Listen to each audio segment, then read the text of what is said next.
হঠাৎ করে শুনতেছিলাম যে আমার শাশুড়ি আমার বাসায় আসবে, তো আমি তো চমকে গেছিলাম। আমি প্রথমে জানতাম খালা শাশুড়ির বাসায় আসবে, যেহেতু ওনার মা আসছে সেই জন্য আর কি। তো যাই হোক, আমার বাসায় যেহেতু আসবেই উনি, তাহলে তো হালকা পাতলা কিছু রান্না করতে হয়। আবার নাইলে বলবে যে আমি তো গেলে কোনো কিছু রান্না করে না, নিজের বাবা মাইলে ঠিকই রান্না করে। তো যাই হোক, এটা তো সব মেয়েরাই শুনে থাকে, তা আমি কেন অন্য কেন শুনবো? আমি ওই কথাটাই শুনি। তো যাই হোক, আমার মুখের সামনে না বলুক, আমার ওপর সাইডে বা কানা ঘোষা ঠিকই করে। তো যাই হোক, কানা ঘোষা করলেই কি লাভ? আমি যেরকম আমি সেরকমই। আমি অন্য কারোর জন্য চেঞ্জ হবো কেন? নো, কখনোই না। আমি কারোর জন্য চেঞ্জ হতে পারবো না। আমি যেরকম সেরকমই ঠিক আছে। তো ওদিকে আমি মুরগির মাংস তুলে দেবো, তো সেজন্য পেঁয়াজ দিয়ে একটু বেরেস্তার মতো হয়ে যাক সেজন্য অপেক্ষা করতেছিলাম। আর এদিকে আমি ভাজি তুলে দিচ্ছিলাম। একটা তরকারি তো হবে না, যেহেতু অনেকগুলি মানুষ আসবে, যেহেতু খালা শাশুড়ি, নানি শাশুড়ি, আমার শাশুড়ি, আমরা তিনজন, একটু খাবার দাবার বেশি লাগবে, সেজন্য ভাজি একটা করতেছিলাম যাতে হেল্পফুল হয়, শুধু মাংসের দিকে কেন চট না পড়ে। তো ওদিকে এখন মশলাপাতি দিয়ে দিচ্ছিলাম, গরম মশলা দিয়ে আমি মুরগিটা দিয়ে দিচ্ছিলাম। আসলে আমি যেভাবে রান্না করি সেভাবে একদিন আপনি হলেও ট্রাই করে দেখবেন, অনেক মজা লাগে খেতে।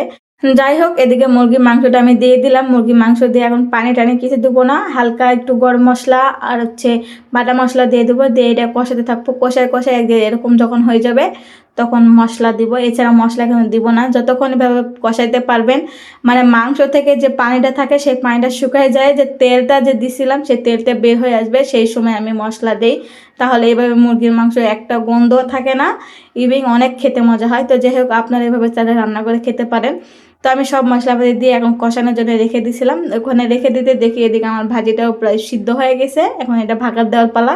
তো সেই জন্য নেড়ে চেড়ে নিচ্ছিলাম যে নিচে আবার লেগে গেছে নাকি। তো দেখতেছিলাম যে না, লেগে যায় নাই। তো এদিকে চলে আসি, এদিকে দেখতেছি একটা কলিজা দেখতে পাইছি। তো কলিজাটা বেশিক্ষণ রাখলে গলে যাবে, সেজন্য কলিজাটা উঠায় রাখলাম। উঠায় রেখে হালকা পাতলা নেড়ে চেড়ে এখন আলুটা দিয়ে দিব। আমার শ্বশুরবাড়ির লোকেরা সবসময় আলু খেতে পছন্দ করে, ওনারা যে কোনো তরকারির মধ্যে আলু না দেখ, কিন্তু মাংসর মধ্যে এক গাদা আলু দিবেই। তো আমি কেন দিব না, সবাই আসবে যেহেতু, মাংস একটু আমার কাছে কমই মনে হলো, সেজন্য আমি একটু আলু দিয়ে দিলাম, দিয়ে দিয়ে কষাতে দিয়ে দিছি। ওদিকে ওটা হইতে থাক, এদিকে আমি ভাজিটা ভাগার দিচ্ছিলাম। তো ভাগার দেওয়া হয়ে গেছিলো, এটা নেড়ে চেড়ে অনেকক্ষণ ধরে ভাজবো। ভাজলে একটু নরম যখন হয়ে আসবে, আরও আটো হয়ে যাবে, তখন আমি তরকারিটা নামাই ফেলবো।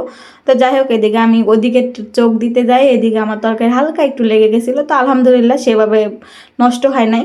তো আমি সুন্দর করে কষাচ্ছিলাম, দেখতেই পাচ্ছেন কয়বার করে কষাচ্ছিলাম। মানে যত মুরগির মাংস এভাবে কষাবেন তত মজা লাগবে। তো কষানো শেষ হয়ে গেছিলো, তখন ঝোল দেওয়ার পালা। তো সেই জন্য আমি পানি দিয়ে দিচ্ছিলাম এক বল, মানে বলটা ছিল হাতের কাছে, সেজন্য এক বলটা দিয়ে দিয়ে দিলাম।